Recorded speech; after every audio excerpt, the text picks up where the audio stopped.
नमस्कार मित्र आणि मैत्रिणींनो. आजच्या कथेचं नाव आहे परदेशातून शिक्षण घेऊन ती भारतात परत आली. तेव्हा तिला समजलं तिचे आईबाप 4 वर्षांपूर्वीच या जगातून. लंडनच्या सर्वात जुन्या आणि प्रसिद्ध युनिव्हर्सिटीचा दीक्षांत समारोह सुरू होता. यावर्षी डॉक्टर बनलेल्या सर्व विद्यार्थ्यांची नावे स्टेजवर अनाऊन्स केली जात होती आणि एकानंतर एक विद्यार्थी स्टेजवर जाऊन आपली डिग्री घेत होते. सर्वांच्या चेहऱ्यावर आनंद ओसंडून वाहत होता आणि अचानक कांचन शिंदे हे नाव पुकारलं गेलं. सडपातळ बांधाची, अवघी 4.5 फूट उंची असलेली, साधीसुधी दिसणारी कांचन शिंदे स्टेजवर आली आणि टाळ्यांचा एकच कडकडाट झाला. कारण कांचनने संपूर्ण युनिव्हर्सिटीमध्ये पहिला क्रमांक मिळवला होता. कांचनला तिची डिग्री देण्यात आली आणि मनोगत व्यक्त करण्यास सांगितलं गेलं. कांचन माईकसमोर येते आणि म्हणते, आज मी माझ्या मातृभाषेत मराठीत बोलणार आहे. मी इंग्रजीत बोलू शकते, परंतु ज्या भाषेत मी माझ्या आयुष्यातील पहिला शब्द बोलले, माझ्या आईवडिलांना जी भाषा समजते त्या भाषेतच मला बोलायचं आहे. मित्रांनो, मी मुंबईतील एका झोपडपट्टीमध्ये राहणारी अतिशय गरीब घराण्यातली मुलगी. माझे आई बाबा हे दोघेही रोजंदारीवर काम करतात. मोठमोठ्या बिल्डिंगमध्ये विटा, वाळू वाहण्याचं आणि पेंटिंगचं काम करतात. परंतु लहानपणापासूनच त्यांनी माझ्यासाठी एक स्वप्न पाहिलं होतं. मला डॉक्टर बनवायचं, खूप शिकवायचं. मी शाळेत हुशार होते. आईबापांची परिस्थिती पाहून मी पुढे खूप शिकायचं ठरवलं. मला स्कॉलरशिप मिळाली आणि त्या स्कॉलरशिपच्या बळावर मुंबईच्या झोपडपट्टीत राहणारी एक मुलगी आज लंडनच्या सर्वात जुन्या आणि प्रसिद्ध युनिव्हर्सिटीमध्ये येऊन डॉक्टर झाली आणि तिने पहिला नंबरही मिळवला. तिचं हे वाक्य संपताच संपूर्ण युनिव्हर्सिटीमध्ये जमलेल्या विद्यार्थ्यांच्या टाळ्यांचा कडकडाट ऐकू येतो. कांचन म्हणते, आज मी खूप आनंदी आहे आणि माझ्या यशाचं संपूर्ण श्रेय माझ्या आईबाबांना जातं. कारण त्यांनी आज मला या उंचीवर नेऊन ठेवलंय. त्यांच्यामुळे हे सगळं शक्य झालंय. तुम्हाला सर्वांना आश्चर्य वाटेल, परंतु मागील 4 वर्षांपासून मी माझ्या घरी नाही गेले. कारण स्कॉलरशिपच्या पैशातून फक्त माझ्या शिक्षणाचा खर्च भागतो. परंतु 4 वर्षात घरी जाण्या एवढे पैसे माझ्याकडे कधीच नव्हते. मी येथे काम केलं आणि आता मला घरी जाता येईल एवढे पैसे कमवलेत. माझ्या आईबाबांकडे कोणताही स्मार्टफोन नाही आहे, त्यामुळे मी त्यांना कधी व्हिडिओ कॉलही नाही केला आणि मी त्यांच्याशी कधी फोनवरही बोलले नाही. कारण त्यांना असं वाटायचं की विदेशात फोन केल्यावर खूप पैसे लागतात. 20व्या शतकासारखं आम्ही मागील 4 वर्षांपासून एकमेकांबरोबर पत्रातून बोलतोय. पण आता मी लवकरच घरी जाणार आहे. माझ्या देशात जाऊन माझ्या आईवडिलांना भेटणार आहे. देशवासियांची सेवा करणार आहे. कांचनचं मनोगत संपतं आणि सगळेजण तिच्यासाठी उभं राहून टाळ्या वाजवतात. त्यांच्या डोळ्यात आनंद अश्रू असतात. काही दिवसानंतर कांचन भारतात परत येते. एअरपोर्टवर उतरल्यानंतर तिला असं वाटतं की तिचे आईबापा तिच्या स्वागतासाठी आले असतील, तिला भेटण्यासाठी आले असतील, परंतु कोणीही आलेलं नसतं. कांचन तिच्या घरी पोहोचते तेव्हा तिच्या घराला कुलूप लागलेलं असतं. तिला असं वाटतं की आपली आणि आईबाबाची चुकामुक झाली असेल.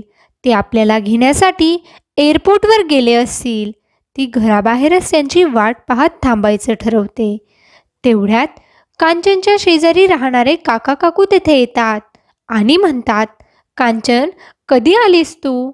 कांचन काका काकूंच्या पाया पडते आणि म्हणते, आत्ताच आले, पण आईबापा कुठे गेलेत? ते मला घेण्यासाठी एअरपोर्टवर गेलेत नाही का? काका काकूंचा चेहरा पडतो. कांचनला काय उत्तर द्यावं हेच त्यांना समजत नाही. कांचन विचारते, काय झालं काका? तुम्ही उत्तर का देत नाही? कुठे गेलेत माझे आईबाबा? कुठे बाहेरगावी गेलेत का? काका तिला म्हणतात, कांचन, चल आमच्या घरी, तुला काहीतरी महत्त्वाचं सांगायचंय. आणि ते कांचनला आपल्या घरी घेऊन जातात. काकू कांचनसाठी चहा बनवते. कांचन विचारते, काय झालं काका? मागील 10 मिनिटांपासून तुम्ही मला असंच बसून ठेवलंयत. सांगा ना, आई बाबा कुठे गेलेत? काका उठतात आणि आपल्या कपाटातून एक वर्तमानपत्र बाहेर काढतात. हे वर्तमानपत्र ते कांचनसमोर ठेवतात. कांचन हे वर्तमानपत्र पाहते तर त्यात एक बातमी आलेली असते. बातमीत लिहिलेलं असतं की बिल्डिंगचं रंगकाम करताना एक कामगार जोडप्याचं 20व्या मजल्यावरून पडून मृत्यू. कांचन ही बातमी सविस्तर वाचते. तेव्हा तिला समजतं ही तिच्याच आईबाबांच्या मृत्यूची बातमी होती आणि तीही आत्ताची नाही तर चक्क 4 वर्षापूर्वीची. म्हणजे ती लंडनला शिकायला गेल्यानंतर अवघ्या 2 महिन्यानंतरची. ही बातमी वाचून कांचनला मोठा धक्काच बसतो. काय बोलावं, काय विचारावं, रडावं का, हे तिला काहीच समजत नाही. ती स्वतःला कशीबशी सावरते आणि म्हणते, काका, हे काय आहे? तुम्ही माझी चेष्टा करताय का? काही दिवसांपूर्वी मी माझ्या आईबाबांशी पत्राद्वारे बोलत होते. 4 वर्षात असा एकही आठवडा गेला नाही की त्यांनी मला पत्र पाठवलं नाही. आणि यात असं लिहिलंय की 4 वर्षापूर्वीच ते दोघे या जगातून गेलेत. काकू कांचन जवळ येते आणि तिला सावरते. तिचा हात घट्ट पकडते. कांचन खूप दुःखी झालेली असते. तिला काहीच समजत नाही. तिच्या डोळ्यातून अश्रू वाहू लागतात. काका तिच्यासमोर हात जोडतात आणि म्हणतात, मला माफ कर पोरी, परंतु मला हे सत्य माहीत असतानाही मी तुला नाही सांगितलं, कारण तुझ्या आईबाबांची तशी इच्छा होती. कांचन म्हणते, काका, मला सगळं सत्य सांगा, मला काहीच कळत नाहीये, हे सगळं काय चाललंय? काका सांगतात, तू लंडनला शिकायला गेल्यानंतर तुझे आईबाबा खूप खुश होते. त्यांनी भविष्याची खूप सारी स्वप्नही पाहिली होती. परंतु 2 महिन्यानंतरच जेव्हा ते रोजच्याप्रमाणे बिल्डिंगच्या रंगकामासाठी गेले होते, तेव्हा 20व्या मजल्यावर तुझे बाबा रंग देत होते. त्याच वेळेस दोरी तुटली आणि ते खाली कोसळू लागले. एका दोरीला कसाबसा त्यांनी हात पकडला होता. तुझी आई तेथेच होती.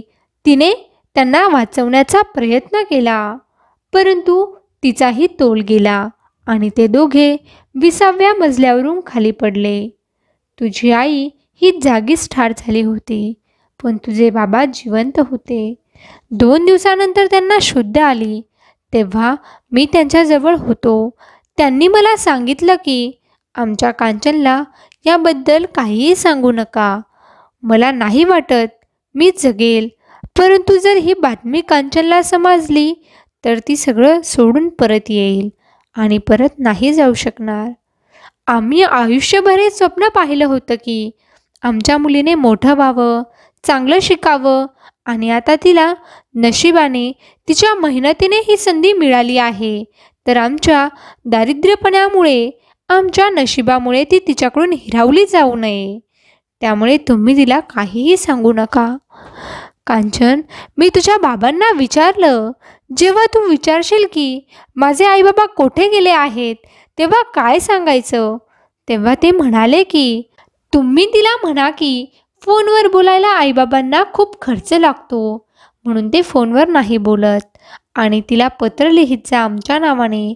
तिचं शिक्षण पूर्ण व्हावं हीच आमची शेवटची इच्छा आहे.